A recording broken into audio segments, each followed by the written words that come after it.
జగిత్యాల జిల్లా జగిత్యాల ప్రభుత్వ ఆసుపత్రి ముందు కిడ్నీ వ్యాధిగ్రస్తుల ఆవేదన వ్యక్తం చేశారు. కిడ్నీ సమస్యతో డయాలసిస్తో ఆసుపత్రికి వస్తే పట్టించుకోలేని పాపాన పోలేదని ఆసుపత్రి సిబ్బందిపై మండిపడ్డారు. జగిత్యాల లింగంపేటకు చెందిన త్యాగల గంగారాం అనే కిడ్నీ పేషెంట్ను డయాలసిస్ కోసం జగిత్యాల ప్రభుత్వ ఆసుపత్రికి తీసుకొచ్చింది అతని భార్య. ఆసుపత్రిలో చేర్చుకోకుండా వెళ్లిపోవాలని సూచించిన సిబ్బంది ఏం చేయాలో దిక్కుతోచక గంటల పాటు ఆసుపత్రి బెడ్ మీదనే పడుకొని వేచి చూడాల్సి వచ్చింది రోగి.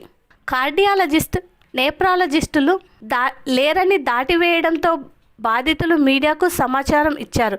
వెంటనే మీడియా వారు రావడంతో ఆసుపత్రి సిబ్బంది వైద్యం అందించడానికి తీసుకెళ్లారు.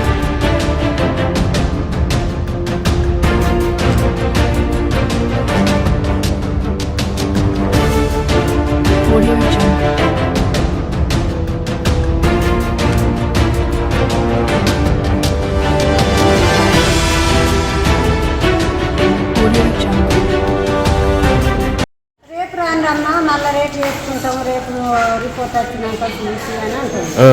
అంటే ఇప్పుడు అడ్మిట్ చేసుకుంటే మేడం అంటే పరిస్థితులు బాగా మంచిగా అంటే చేసుకుంటున్నాం. ఫోన్ చేసినా ఫోన్ తీసుకొని లింగంపేట దేవగంగారాం కిడ్నీలు ఖరాబ్ ఇక్కడ ఉన్న సార్ అదే అన్నాడు. రక్త పరీక్షలో చేపించుకొచ్చిన మళ్ళీ మరి అడ్మిట్ చేసుకున్నట్టే నేను చెప్పినట్టేనా అడ్మిట్ చేసుకుంది అంటే చేసుకుంటాను.